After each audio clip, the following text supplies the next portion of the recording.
அன்பின் உலகம் அன்பு நெஞ்சங்களுக்காக நான் உங்கள் அஞ்சலி ராம். இப்போ நம்ம இன்ஸ்டன்ட் தோசை செய்யறதுக்கு என்னென்ன பண்ணலாம் அப்படின்னு பார்த்தலாம். ஃபர்ஸ்ட் நான் வந்து ஒரு 3/4 டம்ளர் அளவுக்கு வந்து கடல மாவு எடுத்திருக்கேன். அதை ஆட் பண்ணிக்கலாம். ஸோ கடல மாவு ஆட் பண்ணிக்கோங்க.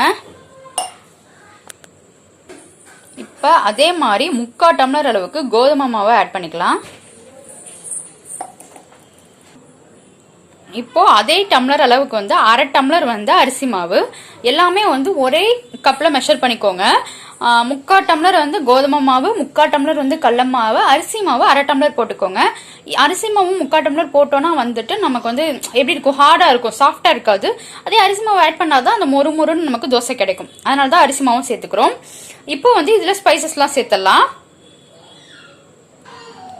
இப்போ இதுல வந்து மிளகாய்த்தூள் சேர்த்துக்க போறோம், தனி காரப்பொடி.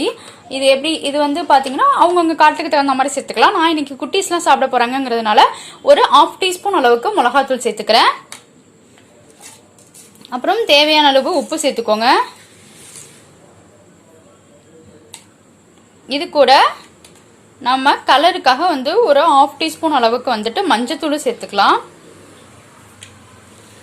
அப்புறம் ஒரு 1/2 டீஸ்பூன் அளவுக்கு ஜீரகத்தூள். இந்த மாதிரி எல்லா தூளும் நம்ம சேர்த்து இது பண்றதுனால ரொம்பவே சூப்பரா இருக்கும் இந்த தோசை. அதே அளவுக்கு வந்து ஒரு 10 மினிட்ஸ் போதும், ஈஸியா ரெடி பண்ணிடலாம். எதுவுமே இல்லாதப்ப இந்த தோசையை ட்ரை பண்ணி பாருங்க, ரொம்பவே சூப்பரா இருக்கும். அப்புறம் ஒரு 1/4 டீஸ்பூன் அளவுக்கு நான் மிளகுத்தூளும் சேர்த்துக்கிறேன். மிளகுத்தூள் வந்து ரொம்பவே நல்லது. ஸோ அதனால நீங்க மிளகாய்த்தூள் அவாய்ட் பண்ணிட்டு டோட்டலா மிளகுத்தூளும் சேர்த்துக்கலாம். ஆனா நமக்கு கலர் நல்லா இருக்காது அப்படிங்கறதுனால வந்து நான் ரெண்டுமே கொஞ்சம் கொஞ்சம் போட்டுக்கிறேன். அப்புறம் பெருங்காயத்தூள் சேர்த்துக்கோங்க. ஸோ நம்ம இதில் கடல மாவுலாம் ஆட் பண்ணுறதுனால பெருங்காயத்தூள் வந்து ஒரு 1/4 டீஸ்பூன் அளவுக்கு சேர்த்துக்கோங்க, அப்போதான் நல்லது. இது எல்லாத்தையும் வந்து ஒரு தட்டு இப்படி மிக்ஸ் பண்ணி விட்டுக்கலாம். அப்போதான் வந்து எல்லா இடத்துலையுமே அது வந்து மிக்ஸ் ஆகும். இந்த மாதிரி மிக்ஸ் பண்ணி விட்டுட்டு இதெல்லாம் நம்ம வந்து இப்போ தண்ணி சேர்த்துக்கலாம். இப்போ இதில் நம்ம வந்து தண்ணி சேர்த்துக்கலாம். கொஞ்சம் கொஞ்சமாக தண்ணி சேர்த்து மிக்ஸ் பண்ணுங்க. இதுல வந்து இது எப்படின்னா நம்ம வந்து திக்காலாம் வச்சுக்க போறது இல்லை. நம்ம நார்மல் தோசை மாவு மாதிரிலாம் இருக்கக்கூடாது. ரவா தோசை எல்லாம் ஊற்றுவோம்ல, அந்த மாதிரி தண்ணியா வச்சுக்கலாம். அப்பதான் நல்ல கிறிஸ்பியா மொறு மொறுன்ட்டு வரும். எவ்வளவு தண்ணி வேணுமோ அந்த மாதிரி தண்ணி ஊற்றி நல்லா மிக்ஸ் பண்ணிக்கலாம். இப்ப கட்டியே இல்லாம பாத்தீங்களா, இந்த மாதிரி வந்து மாவை நம்ம கலந்து வச்சுக்கணும். எந்த அளவுக்கு தண்ணியா இருக்குங்கிறத காமிக்கிறேன் பாருங்க. இந்த மாதிரி கன்சிஸ்டன்சில இருந்தாதான் நல்லா மொறு மொறுன்ட்டு வரும். பாத்தீங்களா எப்படி இருக்கு பாத்தீங்களா? இந்த மாதிரி இருக்கும்போது வந்து நமக்கு தோசை வந்து நல்லா மொறு மொறுன்ட்டு வரும். இப்போ இதில் நம்ம என்ன ஆட் பண்ண போகிறோம் அப்படின்னா, இந்த மாதிரி வெங்காயத்தை வந்து குட்டி குட்டியாக நறுக்கி வச்சுக்கோங்க. அப்புறம் கருவேப்பிலை, உங்ககிட்ட புதினா. இப்போ பார்த்தீங்கன்னா நம்ம தோசை மாவு மிக்ஸ் பண்ணி வச்சு ஒரு 10 மினிட்ஸ் ஆயிடுச்சு. இப்போ நம்ம தோசை ஊற்றிடலாம். எப்போ தோசை ஊற்றுறதா இருந்தாலும் இப்படி கலக்கி விட்டுட்டு ஊற்றுங்க. அப்போ தான் வந்து கரெக்டாக எல்லா மாவுமே வந்து ஈவனாக மிக்ஸ் ஆகிருக்கும். இல்லைனா வந்து அரிசி மாவுலாம் அடியிலே தங்கியிருக்கும். ஸோ இப்படி எடுத்துட்டு நம்ம இதை வந்து தீத்தியெல்லாம் விடக்கூடாது. நம்ம ரவா தோசைலாம் ஊற்றுற மாதிரி இப்படிதான் ஊற்றணும். பார்த்தீங்களா, அந்த இடையில பபிள்ஸாக வருது பாருங்க. அவ்வளோதான், நம்ம தீத்தியெல்லாம் விடக்கூடாது. அந்த கேப்லாம் இருந்தால் இருக்கட்டும், போதும். ரொம்ப எப்போதும் போல நம்ம நார்மல் தோசை வேகிற மாதிரியே வெந்துடும். ஒரு நிமிஷம் போதும். நல்லா மொறு மொறுன்னு கிறிஸ்பியா இருக்கும். இதே நீங்க குட்டீஸ்க்கு கொடுக்குறீங்க அப்படின்னா கீ ஊத்திக்கோங்க, ரொம்பவே நல்லா இருக்கும் ஃபிளேவரோட. எப்போதுமே ஒரே தோசை மாவை கொடுத்துட்டு இருக்கிறதுக்கு இந்த மாதிரி டிஃப்ரெண்டா தோசை ஊத்தி கொடுத்தா பசங்களுக்கும் ரொம்பவே பிடிக்கும், நமக்கும் வேலை ஈஸியா இருக்கும். அதனால ட்ரை பண்ணி பாருங்க. இப்போ ஒரு சைடு வெந்ததும் நம்ம திருப்பி போட்டுக்கலாம். இப்போ எப்படி கலர் மாறிடுச்சு பாருங்க, ஓரத்துலலாம் நல்லா தானா வந்து ஃபிளிப் ஆகி வந்திருக்கும்.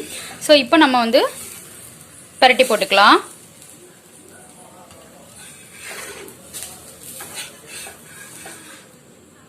பாத்தீங்களா கலர் எப்படி இருக்கு பாருங்க, ரொம்பவே சூப்பரா இருக்குல்ல.